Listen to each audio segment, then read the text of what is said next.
Okay, so let's talk about some of the skincare mistakes that we make. First mistake that I think a lot of us make is that we just blindly jump on somebody else's skincare routine. You know, we have our favorite YouTubers and we're like, oh my God, you've got great skin, so I'm gonna do every single thing that you do from, AM to PM. And that is a really big mistake because skincare is not a one size fits all. There's so many different variables that play a role in the type of skincare ingredients and products that you should be using on your particular skin. I know, let me give you just a little anecdotal example.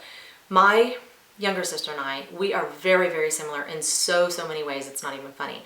We have the exact same texture of hair. We have very, very similar skin. Both have normal to dry skin. We have green eyes. Not that eyes are skincare related at all, but anyways, we have very, very many similarities. There was a time that we enjoyed a lot of the same products. She's a little bit younger than I am. She's about 4.5 years younger than I am. But she moved to Arizona. There was a time where she and I liked all the same products, but once she moved to Arizona, Arizona is a very, very dry state, and she lives in one of the driest cities in the world.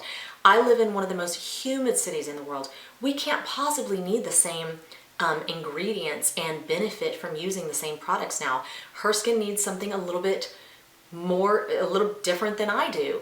Her skin needs different ingredients. She needs to incorporate different things in her skincare than I do because I live in a humid city and she lives in a very dry city. So if you're just blindly jumping on somebody else's skincare routine, that's not being very responsible. You need to be very in tune with your own skin. Start to realize, what issues you need to address, and then figure out what ingredients help to address those issues. And that's what I'm here for. I will be making videos all about that coming up. That is one of the biggest skincare mistakes that we make.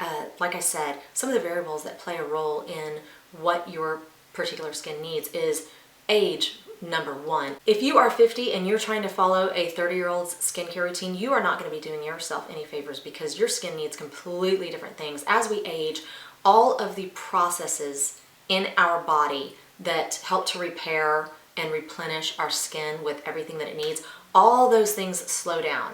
So a 30-year-old their skin is still repairing itself at a pretty good rate. As we get older, 30, actually after 30 and then after 40, everything just really starts to slow down, which is why we need to be a lot more aggressive with our skincare, because our whole goal is to try to mimic all of the things that our body naturally did when it was younger. So you can't possibly need the same skincare as a 30-year-old if you're in your 50s, So again, age, climate you live in, what kind of skin type you have, what kind of pH you have to your skin, those should all play a role in the way that you choose your products. The next skincare mistake that I think we make is that we want to do what everybody else is doing. Everybody else is using Retin-A, and everybody else is saying that Retin-A is the holy grail of skincare. For some people it is, for some people it is not. Especially with Retin-A, I think so many people want to jump on that bandwagon because there's a lot of wonderful things that go along with the use of Retin-A. But if your skin cannot tolerate it, then by all means, don't do it.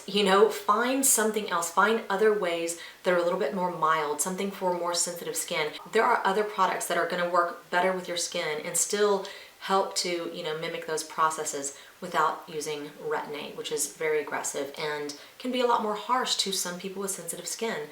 Hyaluronic acid is another one. I feel like everybody's like, oh my God, everybody's using hyaluronic acid. I have to use it too. I was one of those people that did the same thing.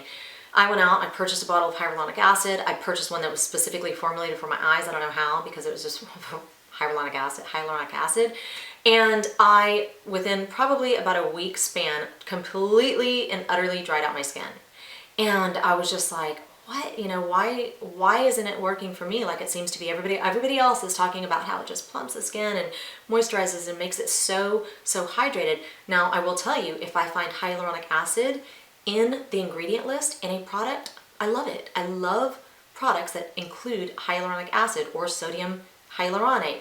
But by itself, I cannot use it. And I think one of the biggest misconceptions, there's a lot of misconceptions about the use of hyaluronic acid. One thing that I think most people should know is that hyaluronic acid is a water-binding molecule, so it draws water to it. It does not discriminate where it gets that water and moisture from.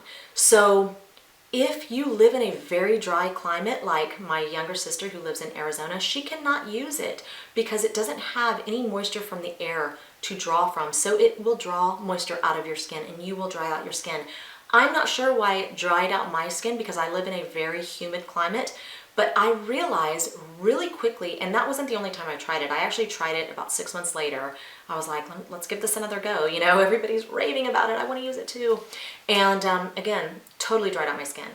So I will never use hyaluronic acid by itself as a serum. Some things in too high of concentrations are not good for your skin. As a matter of fact, that's one of them. Another one is, I think, glycerin. They can actually dry out your skin rather than, you know, draw moisture to your skin if you are using things in too high concentration. So you need to be careful about stuff like that. The way that I stay most in tune with my skin is around my eyes. I can tell from day to night what is going on with something that I've put on my skin in the way that it affects my eyes. So anyways, pay attention to your skin. Don't just use something because everybody else is doing it, you know. Another one that I had an issue with was just vitamin C all by itself. Couldn't do it. Once I found it formulated properly with the VD skincare, love it, love it, love it. It will always stay in my routine. By itself, can't do it. It dries out my skin. I don't know why. Something about my body chemistry and vitamin C all by itself dried out my skin, so I'm not gonna do it. Another skincare mistake that I think we make is that we put so much effort into our skincare on the outside and we neglect the inside because the inside plays a giant role in the condition of our skin. You know, it's one of the reasons why I've never done any kind of before and after pictures, you know, whenever I'm using skincare or anything for that matter. And the reason is because things that we do, the way that we treat ourselves from day to day can have a massive, massive impact on the condition of our skin, literally from one day to the next. If you are drinking a ton of water and getting a ton of sleep and eating a bunch of fruits and vegetables one day, your skin is going to look phenomenal the next. If you don't do those things, if you don't get a lot of sleep, you drink a lot of coffee all day, you drink alcohol, you dehydrate yourself, and then you don't get any sleep. Did I already say that?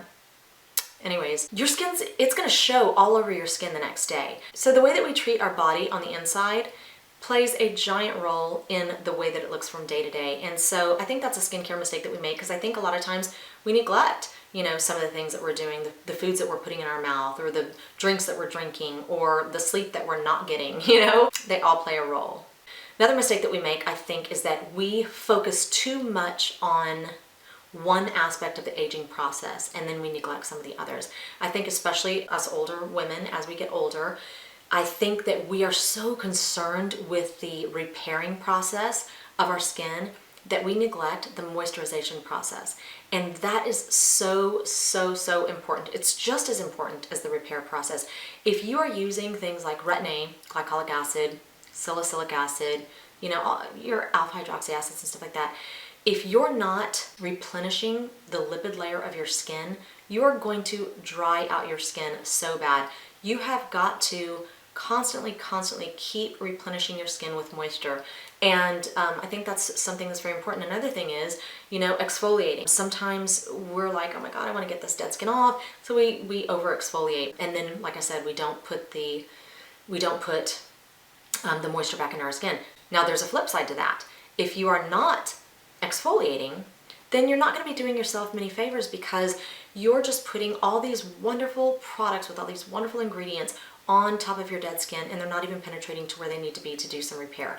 So all three are very, very important. Exfoliating, repairing, and moisturizing. You can't just focus on one or two. You have to focus on all three. Like I said, especially as we get older, because all we're doing as we get older is trying to help our body mimic the natural processes that has slowed down over the years, and those are exfoliating, keeping that skin moist, and repair. And the last skincare mistake that I think a lot of us make is that and I've probably beat this into the ground, you guys have heard me say it so many times, unless you're new to my channel, then this is the first time you're hearing me saying it, but I think that we just need to be so much more gentle with our skin when we are cleaning it, when we are drying it, when we are removing our makeup, and when we are applying our makeup. all of those things, when we are touching our face and touching our skin and touching our eyes and our eyelashes and our mouths or whatever, we need to be very, very gentle with the way that we, like I said, clean, dry, apply, and remove makeup. So anyways, that's it. Okay, so that is the end of this video. I hope you found this information to be useful. I hope you found it to be interesting or, I don't know, entertaining. I don't know. How could it be entertaining? I don't know. But anyways, I hope you liked this video. If you did, don't forget to hit the like button. Now, I do have a few videos that are coming up. I know one of the videos that's definitely going to be coming up is how I use my Retin-A, because I have a lot of questions about that. I use it quite a bit differently than most people do, and I've been getting a lot of questions just recently about my Retin-A use, so I'm definitely going to make a video about that. Another thing is, I think I'm gonna, you know, whenever you try out, like a lot of my videos are about skincare, but whenever I'm trying out videos, I mean, when I'm trying out skincare, I can't possibly make a video about skincare, you know, every week, you know, maybe on different types of skincare, but typically I like to use a lot of my skincare for like a month or so, you know, just to get a really good perspective about it and a better understanding about it and how it works with my skin and stuff like that. Plus I do a lot of research.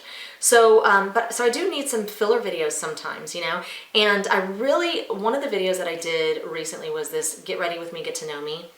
I cannot tell you how much fun I had reading the comments. I was literally sitting in bed just like laughing out loud over and over and over, because whenever somebody shares a lot of information, whenever I share a lot of information about myself with you guys share it back with me. And the stories that you guys were telling me were so hilarious. I was like dying, especially about the giant roach stories. Oh my God, I was having so much fun reading the comments. But I also did a story time video once where I just told you about a really creepy, you know, situation that happened to me.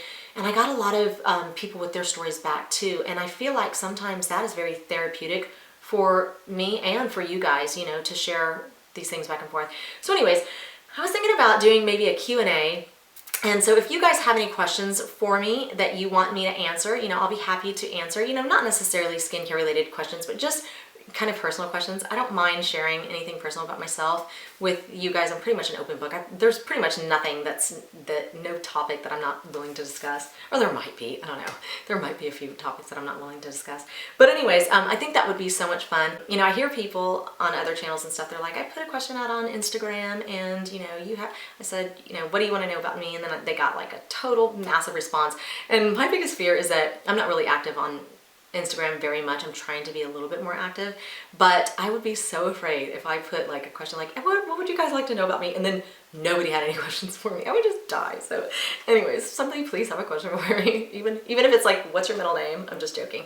But anyways, okay. So anyways, if you have any questions that you want me to answer, feel free to put those in the comment section. I would love to answer just questions. I love watching other people's Q&A videos. So I know that I would love making one too. So anyways, thank you for watching. I hope you enjoyed this video. It's Friday night. Go pour yourself a glass of wine. I know that's what I'm going to be doing later on this evening. That's what I do every single Friday night. And so, thank you for watching, and I will see you next time. Bye.